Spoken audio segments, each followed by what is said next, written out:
Hello students, this is Alan Boris from the Anthropology Lab at Kenai Peninsula College.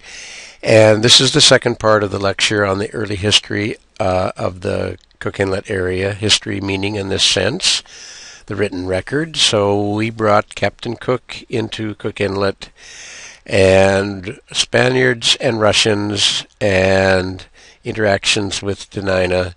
And now that was the first lecture, so this is the continuing lecture of that story, and we're going on to talk about a very significant event, in my opinion, in Cook Inlet, the Battle of Kenai.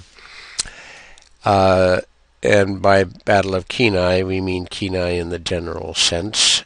One battle taking place at this fort at Redoubt St. Nicholas, at the mouth of the Kenai River, other battles taking place in Tyonek and at Iliamna, and perhaps other places as well. So this is one of the several Russian posts. Redoubt, you recall, is a term for a fort, meaning it had a palisade around it. This palisade was described by Vancouver as having being of spruce. He actually says pine, but they were spruce, with sharpened poles at the top, and about, I think he said, about 12 to 16 feet tall. These were not military forts, however. These were merchant forts. The Russian military had little or no presence in Alaska. A few officers came, but regular garrisons did not come. These were forts of a merchant militia and to protect their fur trading operations. So we will go on and we will discuss the Battle of Kenai.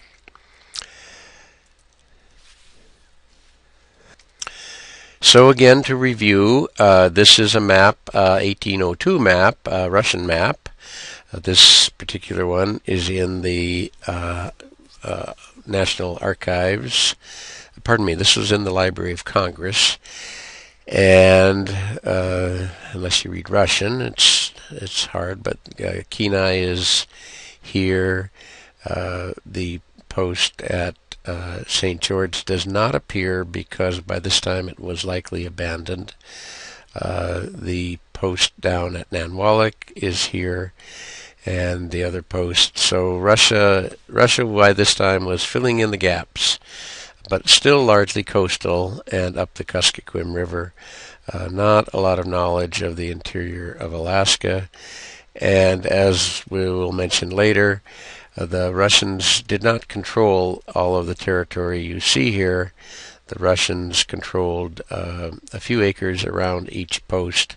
The rest was sovereign territory of the indigenous groups. So to set the stage, you recall in the earlier lecture we talked about fur trading companies that formed. Shares were sold. Raising capital to build a ship, to hire a crew, to send to the Aleutians, and further on to harvest sea otter, bring the sea otter back where it was marketed through interior Russia and China into China, the sea otter being the fur of choice in China, at which point shares were paid off, and the company disbanded, and a new company was formed with new shares. Now these regular shareholders, if they made money, they reinvested in a new company, and so on. With the land-based corporate structure that Shelikoff envisioned, this same corporate organization was retained. So here's St. George Redoubt, which was at the mouth of the Kusilov River. The ship sailed in 1783. The redoubt was established at the mouth of the Kusilov in 1787. And these are the shareholders. Lebedev-Lashtokin, Pavel Lebedev-Lashtokin, had 34 shares, so he's the primary shareholder in the company. And these are the other shareholders. They didn't come to Alaska. They didn't work. They just invested And this was managed by Peter Golleman. So these people on down did come to Alaska, and Steven Zykoff was the captain, and so on. And there were 67 crew. The crew was paid on the basis of the total shares, the total take of furs that the company collected. And here's the Redoubt St. Nicholas. Also, Lebedev Lestokin had primary shares in this. So remember, this is only 15 miles north of the previous post. It was established in 1791, and here's the shareholders, which included, by the way, Gregory Shelikoff.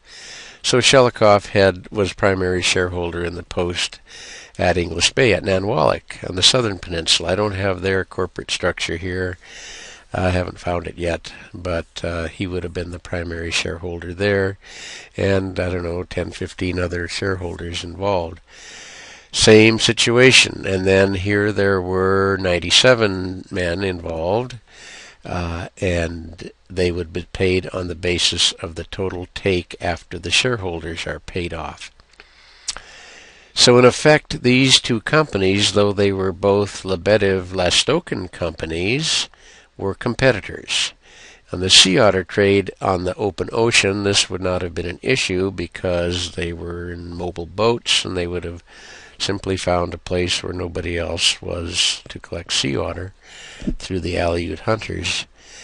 But once on shore, then they became more direct competitors. And that's an important part of the story. And to know that Shelikoff, as an investor, I mean, he wins both ways. He wins if this company doesn't make a lot of money. This one, his company in English Bay may. Lebedev-Lastokin wins both ways. These are competitors. If this company doesn't make a lot of money, he'll make it out of this one. Given that there are limited sea otter resources in Cook Inlet. Cook Inlet is not prime sea otter country. The Aleutians, southeast Alaska, but not Cook Inlet. Southern Cook Inlet to a certain extent, but not Upper Cook Inlet where these posts were. There are other individuals. This is Sharpkin. He had shares in both companies. Here's Kuznetsov. There we go. That's probably his brother here. There's Arseny, and here's Ivan. So there's a lot of interconnectedness in these shareholders back in Russia. But the point I want to make is these were competing companies, even though they may have had the same leader, the same primary shareholder. So here's the structure. So recall the Dena'ina redistributive system. So here's a Dena'ina village. They collect resources through the clan helpers, the Ukilka. The Geshka controls those resources and redistributes the food back to the people on a need basis. So in the fur trade, a fort would ally with a particular village through the Geshka. The Geshka would elicit from his clan helpers furs. Those furs, sea otter, but also other furs, would go to the Russians in exchange for trade goods like knives, beads, cloth, things of that nature, that would go back to the Geshka, and he would redistribute those back to his clan helpers for more furs, and the furs then go to the Russian. The trade goods go back to the Geshka, to the people. So the Russians themselves were not actually hunting sea otter or other fur, getting furs in most cases. And this alliance was an important alliance. So over here I've diagrammed another one. This would be another fort. We'll make this one Kenai and this one Kasilov, for example. Even though they were both owned by Lebedev-Lastokin, they were, or who was the primary shareholder, they were competing with one another. So same situation, and the Geshka in both cases becomes the critical factor in the trade. So, given limited sea otter, limited food, fur resources, the more you get here, the less they get here, and vice versa. So, what emerged were subversive acts. A fort, maybe not the leader of the fort, but maybe the leader, encouraging or creating subversive acts toward the Geshka allied with the opposite post to try to limit their take in furs to maximize your take in furs, and vice versa. So all three posts were undoubtedly involved in this, the one at English Bay, at Nanwalek, the one at Kasilof, the one at Kenai, and this was highly disruptive to the Dena'ina. I'll show you in a bit the attacks on the Geshkas, beatings, sometimes rape of women, of wives, other things. The second and third upsetting thing for the Dena'ina was the taking of Dena'ina women as concubines. Dena'ina women were said to be the most beautiful to European eyes of the native women of Alaska, and so they were attractive for sexual purposes. I've included this picture of a Dena'ina woman at the mouth of the Kasilof, taken in the 1890s. This was not taken during Russian era times. This was, I just put her here to illustrate the point. So Dena'ina women were taken, some possibly as willingly, some possibly unwillingly, some as young as 10 years old. And that's documented by Russian priests, Orthodox priests, who condemned the act of taking Dena'ina women, sometimes several, holding them as for sex and, I suppose, companionship. In addition, and I didn't know how to illustrate this, but there's at least one instance in Iliamna of child molestation. Russian leaders, Russian head molesting a Dena'ina child, and all of these were horrific to the Dena'ina and planted the seeds of dissension that were to result in this all coming to a head in 1797. Here are some of the grim statistics. I took some time a few years ago to document what we could call a chronology of violence. This being Russian toward Dena'ina, and the approximate date and the approximate number of people assaulted, killed, kidnapped, or otherwise threatened. Involves Geshka, involves women. And here's page 2. Same thing. And this is the retaliatory acts of Dena'ina toward Russians. For example, here, Iliamna Dena'ina kill numerous Russians for mistreatment of their children. 15 or so killed. It's about an estimate. The numbers aren't clear. They'll say sometimes killed all of the Russians. And so this is an approximation, but it's just to give an idea of the nature of the conflict that was emerging in Cook Inlet at that time. This is a story of Jadakul youth, which sort of illustrates some of the conflict, but also to point out that the conflict was not entirely protagonist-antagonist. Jadakul youth was from the Skilak Lake area, probably from Stepanka's area, right here, which is a traditional Dena'ina place. Could have been up in the Skilantnu area, up further up here in this area. But either way, wherever he was from, he and his uncle were traveling down to the post at Kenai, right here, to trade furs for trade goods. There had been some sort of an earlier attack in Kenai, so the Russians were on edge.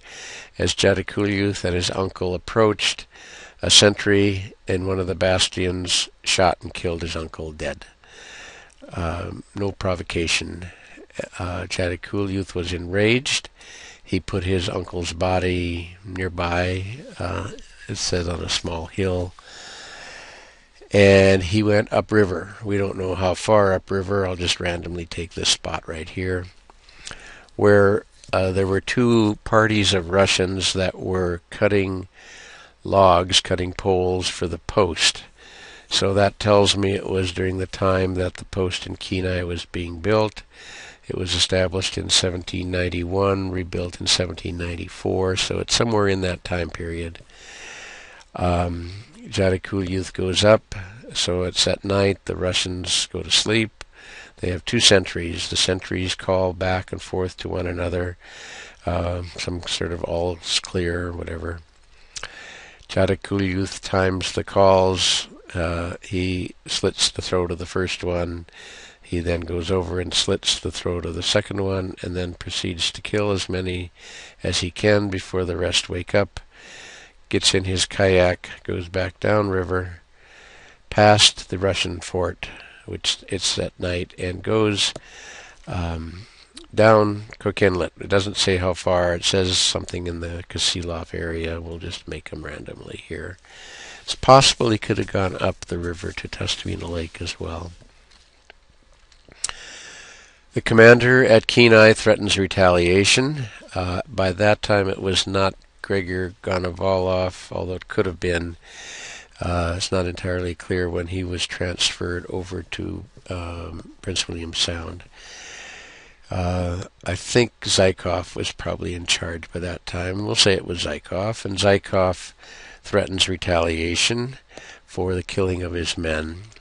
And the Dena'ina people know where Jadikulyuth is. They go and they tell of the threatened retaliation.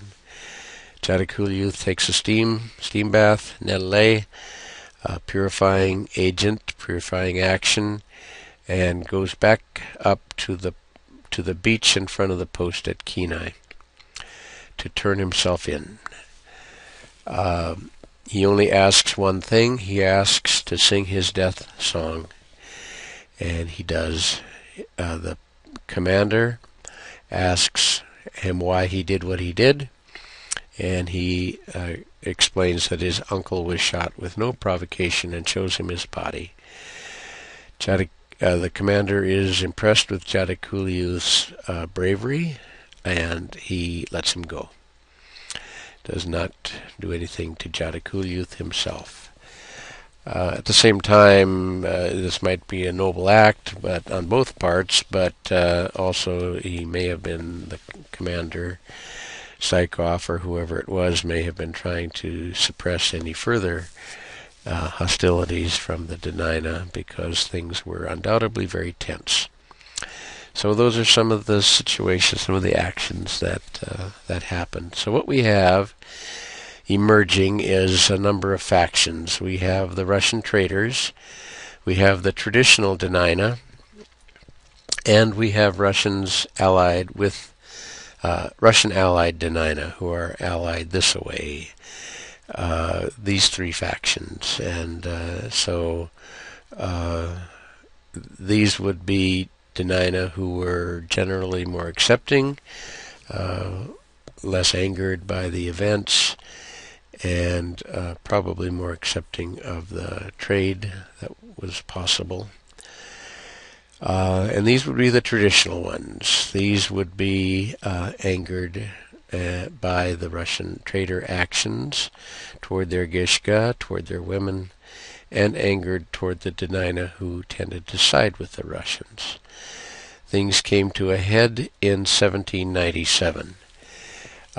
In no particular sequence, first at Iliamna, the entire contingent of Russians there at the Artel were said to have been killed by the Dena'ina. At Tyonik, a similar situation where all of the Russians at the Tyonik Artel were killed. And at Kenai, the battle occurred here at my humble rendition of the fort at Kenai. Redoubt St. Nicholas with the Kenai River in the background.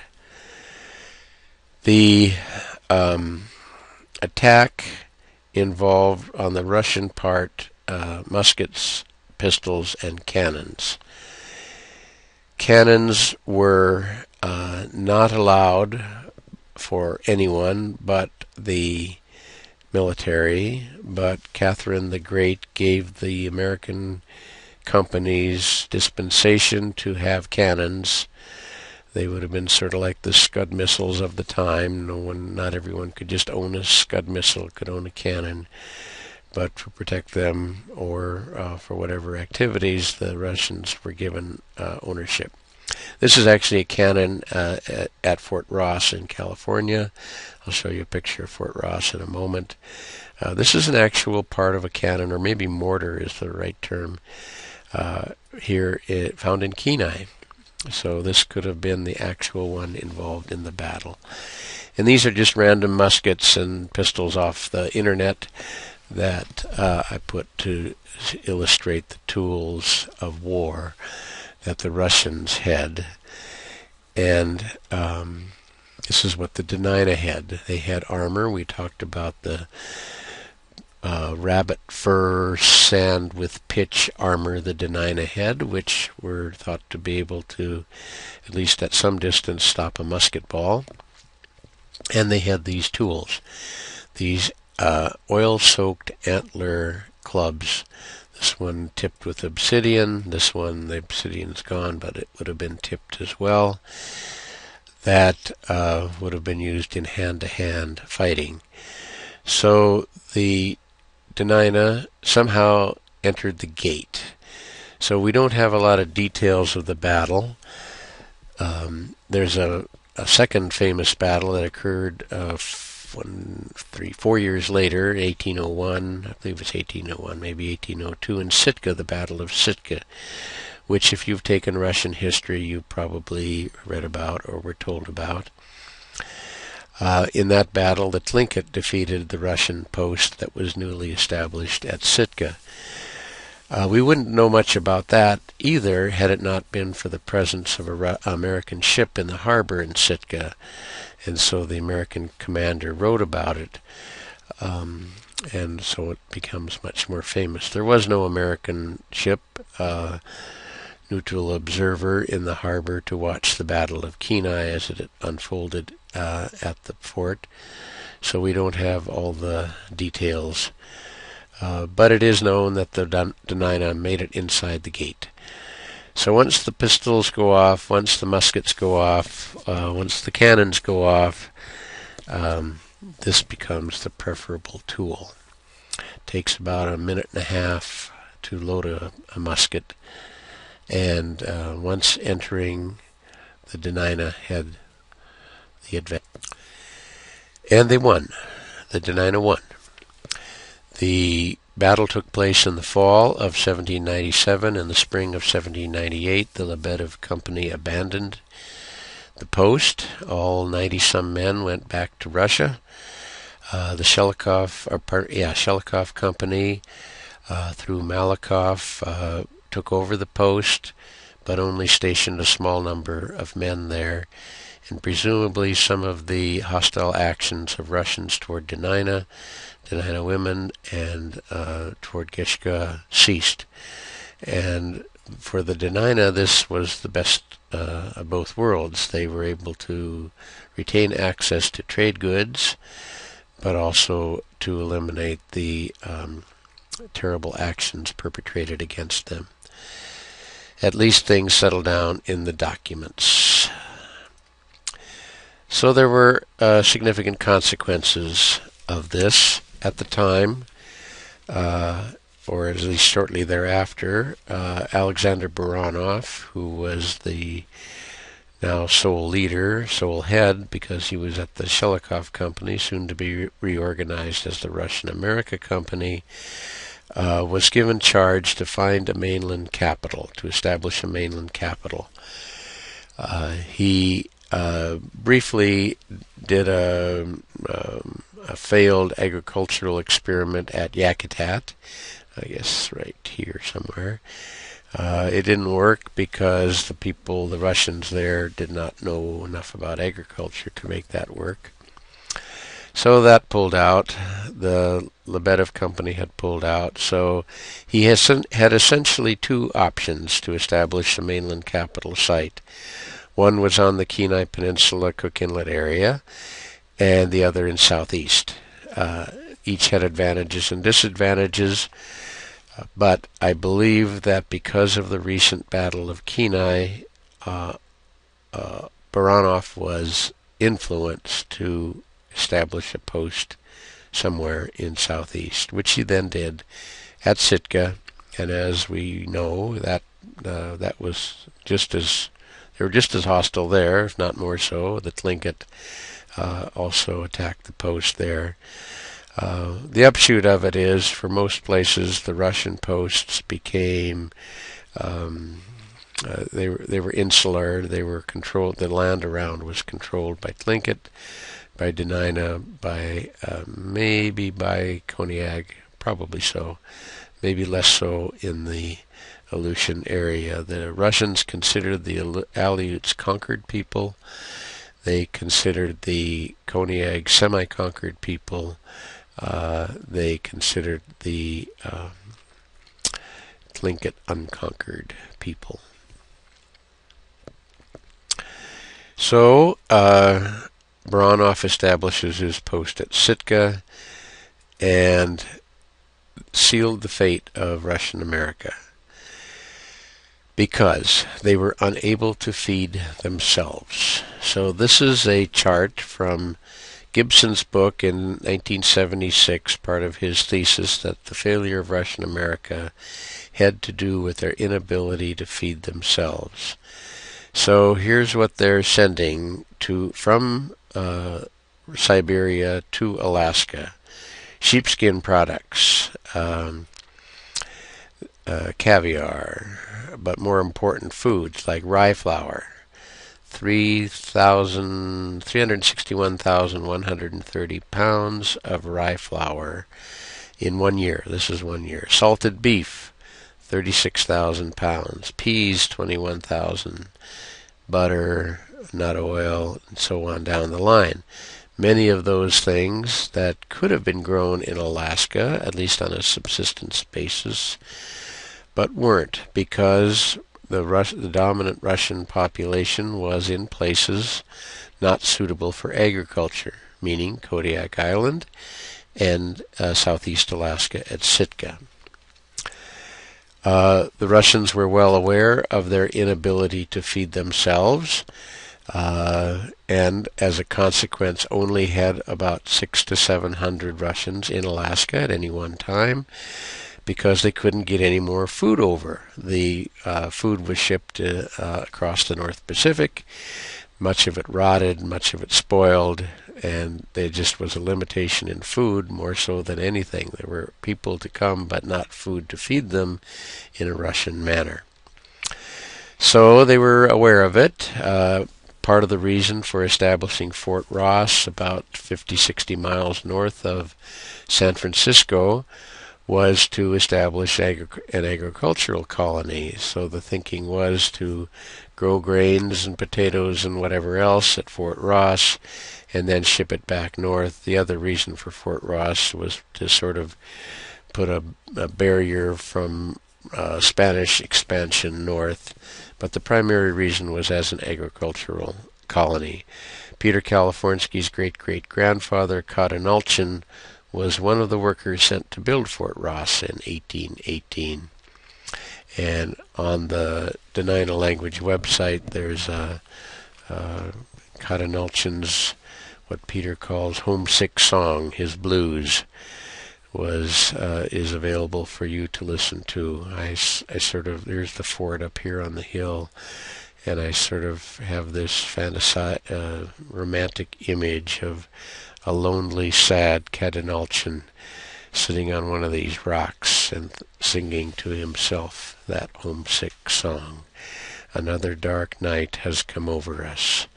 We may never return to our home, but do your best in life. That is what I do. Cotton Elchin did return home eventually, and lived a productive life, taking the name Nikolai Kalifornsky, the original Kalifornsky. But the agriculture didn't work. So there are places suitable for subsistence agriculture, at least in Alaska. Not southeast, because the soil is poor, it rains, it drizzles too much. Not Kodiak, same thing. But parts of the Kenai Peninsula, parts of the Matanuska Valley, parts of the Tanana Valley are places where subsistence agriculture is possible. Here's a few images. This is Virgil Dollar's oats field in Sterling in the 1950s. Here's a barley crop in Fairbanks area. Here's a hay crop in the Matanuska Valley. Spelled Matanuska wrong. Sorry about that.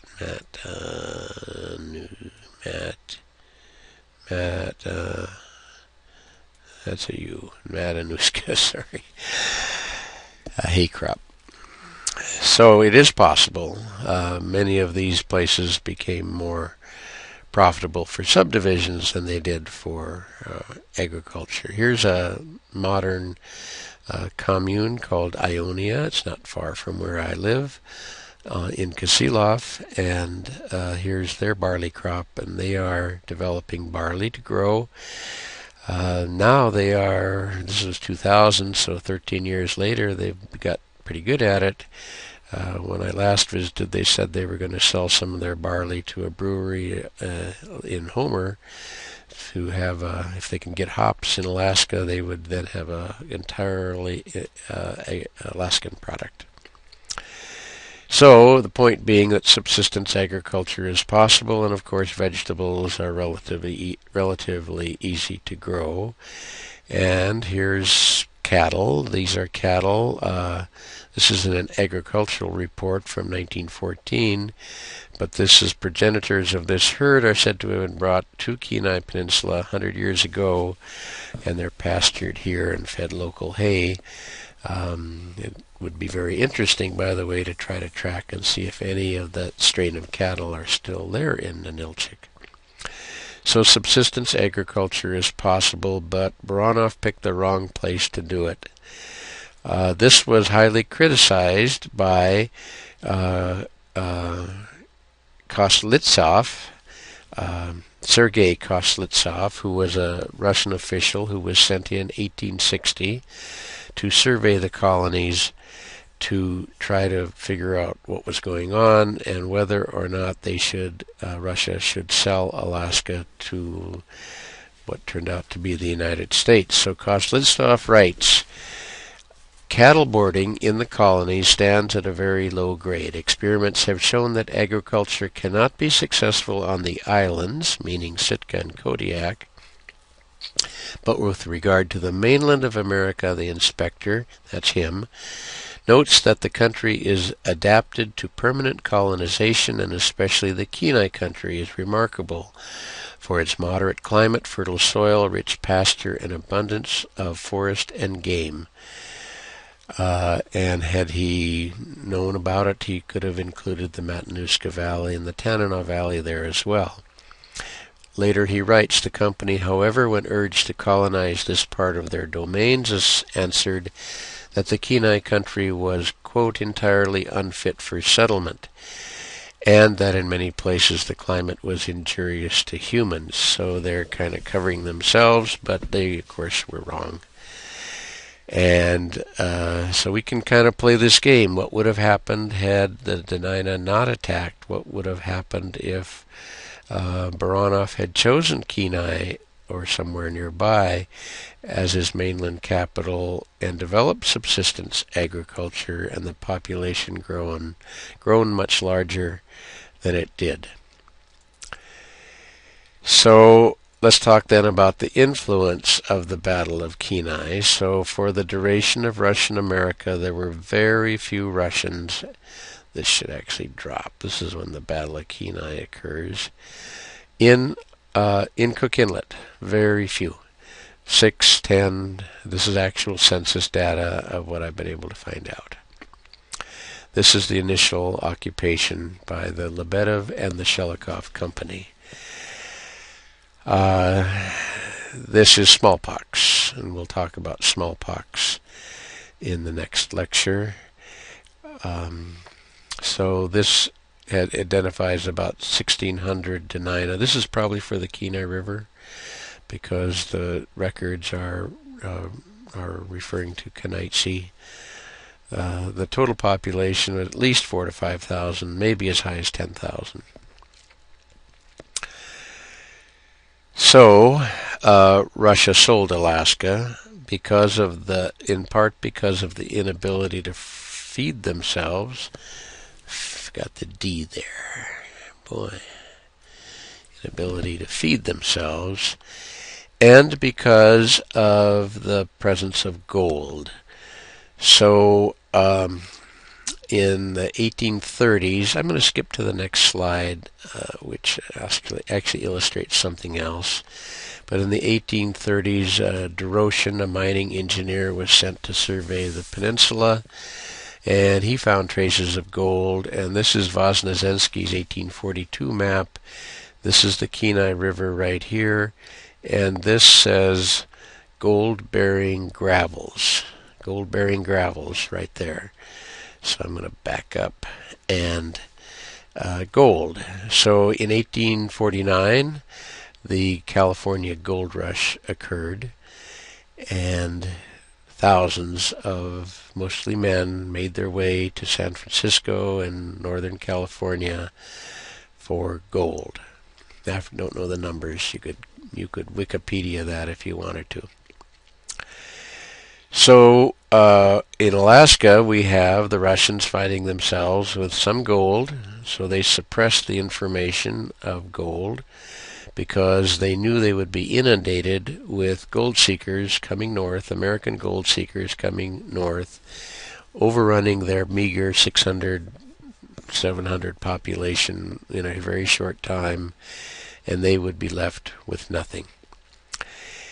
Had Baranov chosen Kenai for his mainland capital, that number, 600 to 700, would undoubtedly have been higher. Had they discovered the Matanuska Valley, the Tanana Valley, much higher yet. So, unbeknownst to them, when the Dena'ina made the choice to attack back in 1797, they were changing the course of North Pacific history. You never want to engage in war lightly. But when people make choices for ethically correct reasons, they can change the course of history for the right reasons, and I believe that's true. If I didn't believe that's true, I wouldn't study this, and I wouldn't teach, and I wouldn't have an optimistic view for the future despite all of the problems that we have today. Dena'ina maintained sovereign control of their homeland until the early 20th century. That's human agency in history. That's decisions people make, making a difference.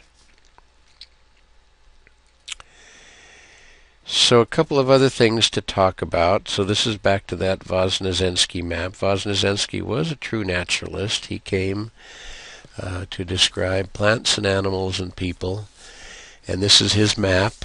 He sent the information to Konstantin Gruink, and Gruink published this map under his name, but Gruink himself never came to Alaska. Voznesensky did.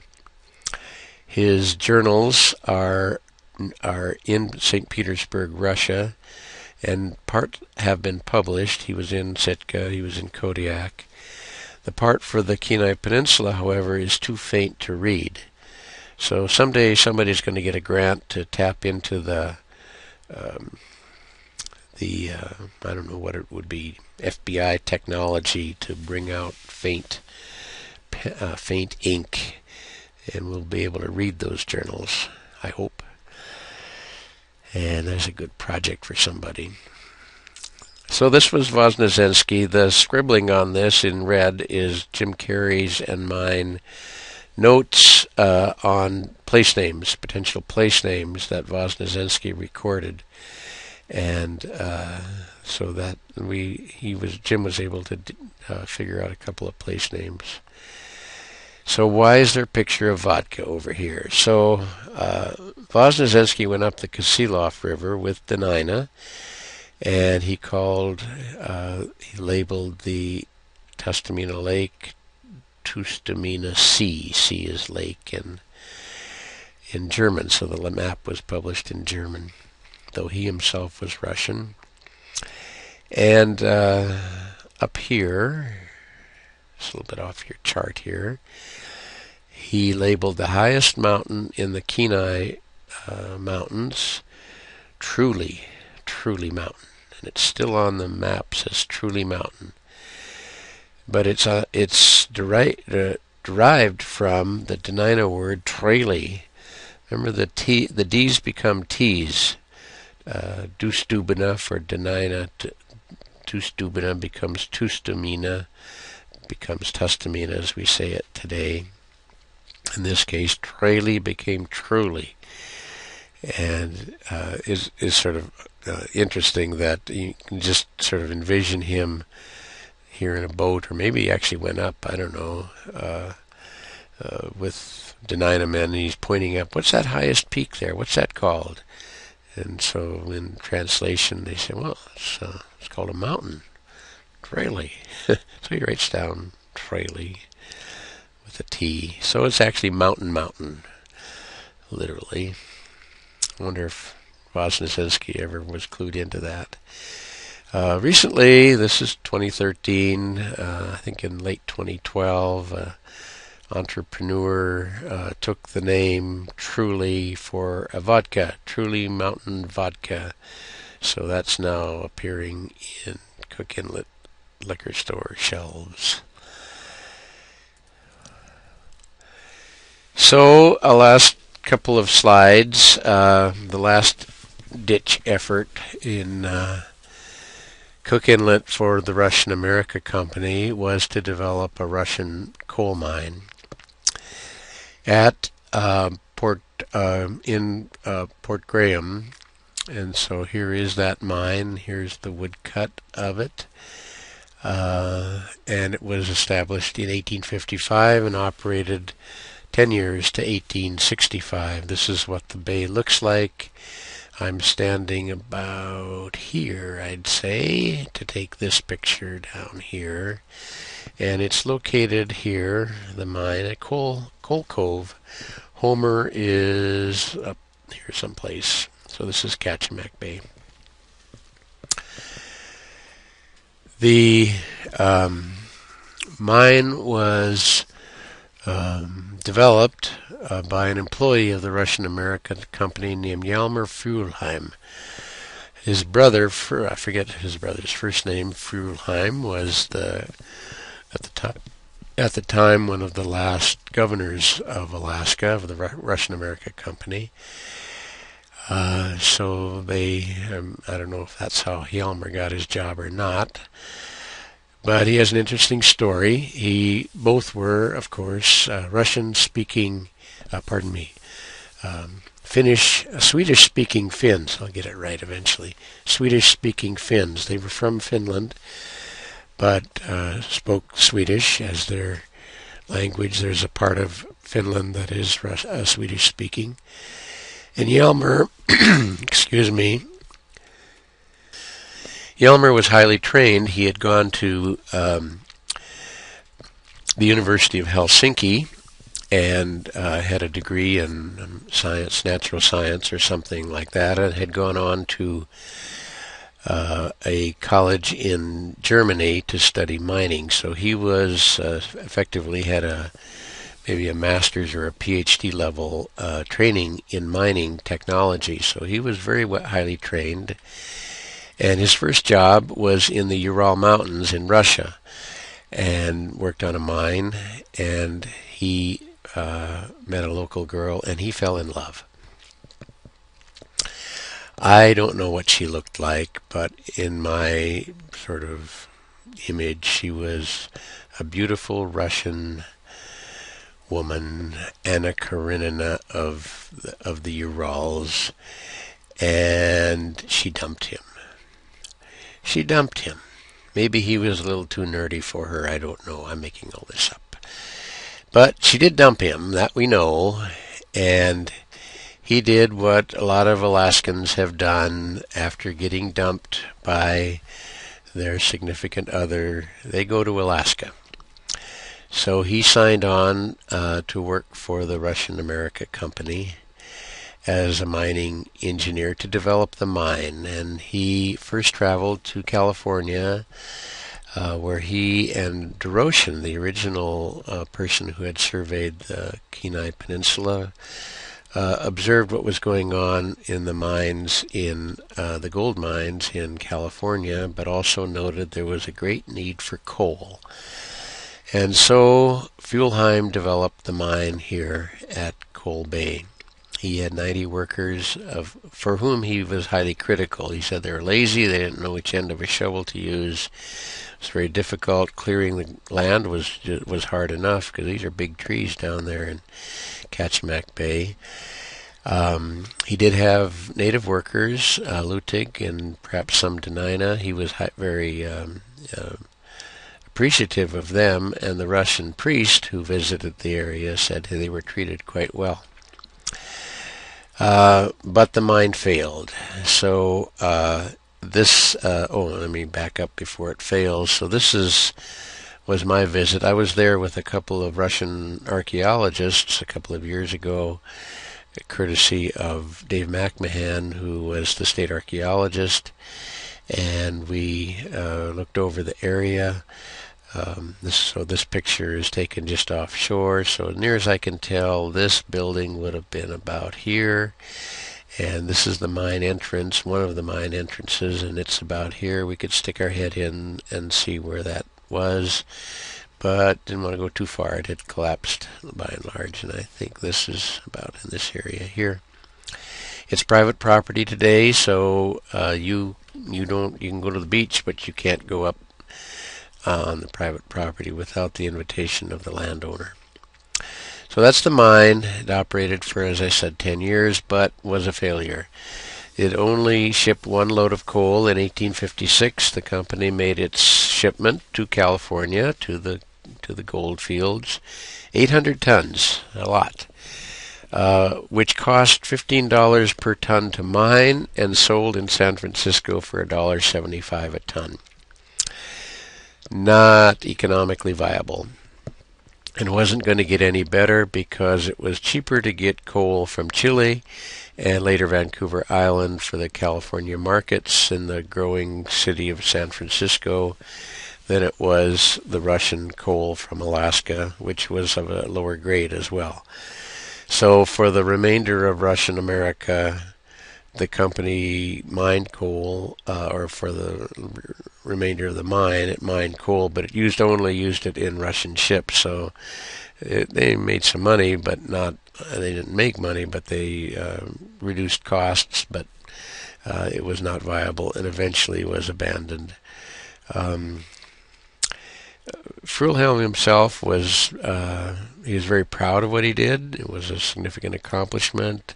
He writes about that accomplishment, but also became quite bitter because had a few decisions been made, like developing the mine earlier and other personnel decisions, getting better personnel to run the mine, they probably could have been a lot more efficient, and it could have been a viable operation. As it is, it stands derelict. So, Alaska is sold to the United States. Here's the check. Oops, I'm sorry. One too many clicks there. $7.2 million. So two things to talk about there. first of all, Kozlitsov, in a formal report in both 1860 and 1864, reports that Russia controlled only a small territory around the posts, around Sitka, around Kodiak, and really didn't control any of the hinterland in Kenai, for example. So they really only controlled a small amount of land, and some native scholars believe that Russia sold a merchant company not all of Alaska because they didn't own it. And so 7.2 million looks pretty good from that standpoint. And the fact that they were dumping Alaska, selling what they could before word of gold got out, which would have brought thousands of Americans north. And of course that did happen, but not until around 1900, a little bit before.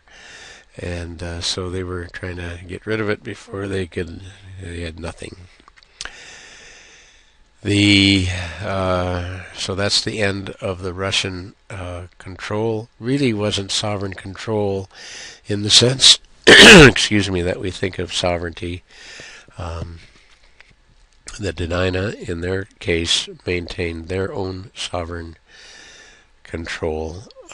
In a subsequent lecture, we will talk about the American period, and what really changed things for the Dena'ina was the coming of the salmon canning industry to Cook Inlet. And that brought people, and that changed the sovereignty significantly. So thank you very much. Thank you for listening. And I will do a follow-up lecture to this, having to do with less the physical acts of resistance to Russian occupation, and talk about the shaman wars of Cook Inlet and the way that Dena'ina contextualized the occupation of their territory in terms of shaman wars. So again, thank you very much.